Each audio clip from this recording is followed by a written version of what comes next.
বঙ্গোপসাগরে ট্রলার ডুবিতে মৃত মৎস্যজীবীর পরিবারের পাশে মন্ত্রী, আর্থিক সাহায্য ও শিক্ষার দায়িত্ব নিল সরকার।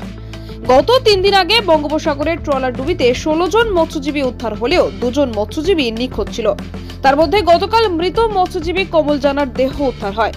এখনো একজন মৎস্যজীবী নিখোঁজ। আর সাত সকালেই সুন্দরবন বিষয়ক উন্নয়ন মন্ত্রী বঙ্কিমচন্দ্র হাজরা নামখানা এসে পরিবারের সঙ্গে দেখা করলেন, পরিবারের পাশে দাঁড়ালেন, প্রতিশ্রুতি দিলেন, পরিবারকে আর্থিক সাহায্য প্রদান করেন এবং তাদের পাশে থাকার আশ্বাস দেন। তিনি ব্যক্তিগত তহবিল থেকে কমল জানার পরিবারের হাতে 1 লক্ষ টাকা আর্থিক অনুদান তুলে দেন। এছাড়াও নামখানা ব্লক প্রশাসনের পক্ষ থেকে ওই পরিবারকে রেশন সামগ্রী প্রদান করা হয়। মন্ত্রী জানান, তিনি কমল জানার ছেলের টিউশন পড়ানোর জন্য প্রতি মাসে 3000 টাকা দেবেন।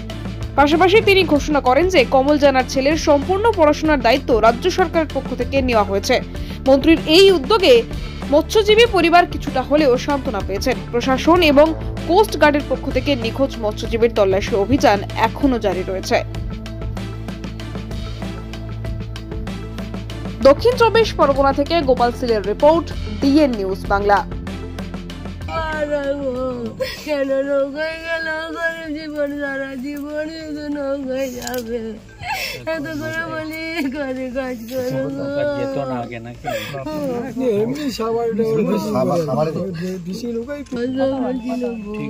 পড়াশোনা করাবে, ওকে ও কিছু করবে, কাজবো। ওর বাবার ইচ্ছে ছিল। আমরা গতকাল আমি খবর পেয়েছি যে এখান থেকে একটি ফিশিং ট্রলার তারা মাছ ধরার জন্য গেছিলেন।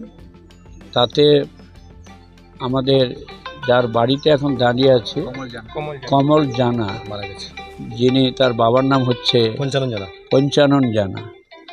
তিনি কিন্তু ওই ফিশিং ট্রলারে ছিলেন, কিন্তু সেখানে ওনাকে খুঁজে পাওয়া যায়নি।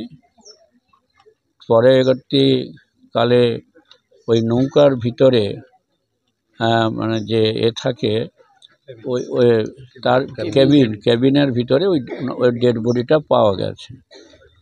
তারপর তাকে তারা আইডেন্টিফাই করেছে, এখানে নিয়ে এসেছে। পরে আপনারা জানেন যে পোস্টমর্টম হয়েছে, পোস্টমর্টমের পর শনাক্ত হওয়ার পর তাকে শবদাহ করা হয়েছে। ওনাদের রীতিনীতি অনুযায়ী আজকেরই তাদের কাজ। আমি এখানকার বিধায়ক হিসাবে এবং পশ্চিমবঙ্গ সরকারের মন্ত্রী হিসাবে এটা আমার নির্বাচন ক্ষেত্র, তা আমার একটা নৈতিক দায়িত্ব এবং কর্তব্য আছে। তা সেই জায়গাতে দাঁড়িয়ে আমি আজকে সকালবেলা বাড়ি ফিরে আমি এদিকে বিডিও সাহেবকে বলেছিলাম যে তাদের বাড়িতে ডিজাস্টার ম্যানেজমেন্টের তরফ থেকে কিছু খাবারের জন্য চাল, ডাল, জামা কাপড় ইত্যাদি দেওয়া হয়, সেগুলো যদি থাকে সেগুলো একটু ব্যবস্থা করুন। আমি বিকেল 4টার সময় ওখানে পৌঁছবো, যদি আপনি থাকেন ভালো হয়।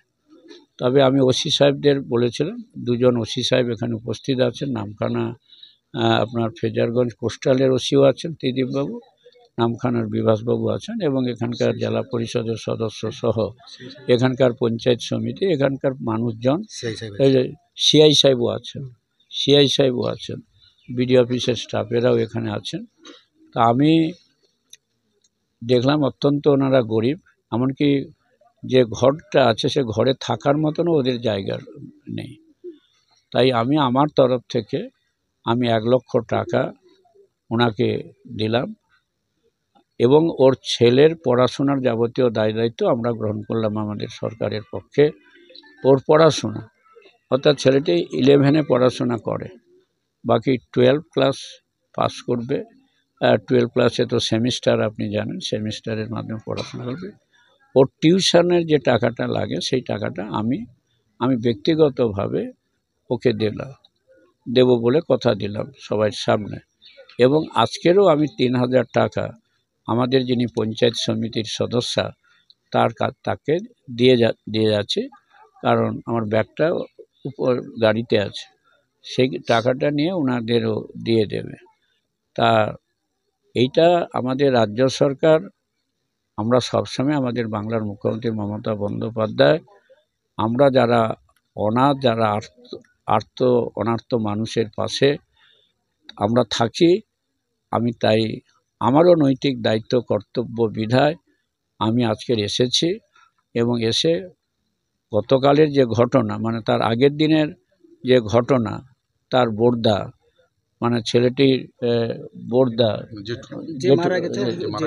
যে মারা গেছে, তার জেঠু, তার দাদা তো, বোরদাদা তো, তার কাছ থেকে ডিটেল খবরটা জানলাম কি ঘটনা ঘটেছে। এখনও শুনলাম আরও একজন মিসিং আছে, তাকে খুঁজে পাওয়া যায়নি। বাকি সবাইকে পাওয়া গেছে। মধ্যে 18 জন না 19 জন গেছিল, তার মধ্যে একজনকে পাওয়া গেছে যিনি মারা গেছেন, আরও একজন এখনো মিসিং হয়ে আছে। তবে আমাদের এখানে কোস্টগার্ড থেকে শুরু করে পুলিশ প্রশাসনের তরফ থেকে বা যারা ফিশিং করতে যায় বন্ধুরা, তারাও চেষ্টা করছে। কারণ এর ঠিক পিছনে যে নদীগুলো আছে, লুথিয়ানা আছে পিছনে, এখানে আছে যে কি যেটা চড়া, রক্তেশ্বরী চড়া বলে একটি চড়া আছে, সেই জায়গাতে হয়তো যদি কোনোভাবে গিয়ে ওখানে পৌঁছায়, তারও অনুসন্ধান চলছে সব দিক থেকে। এইটুকুই আপনাকে বলতে পারি। আমরা ছেলেটির পড়াশোনার দায়িত্ব আমরা গ্রহণ করেছি। পড়াশোনা শেষে কি সরকারের পক্ষ থেকে কোনো কাজ দেওয়ার ব্যবস্থা? সেটা এখন আমি তো বলতে পারবো না। হ্যাঁ, আগে পাস করুক, তারপর আমরা নিশ্চয়ই আমরা সহানুভূতির সাথে আমরা দেখব।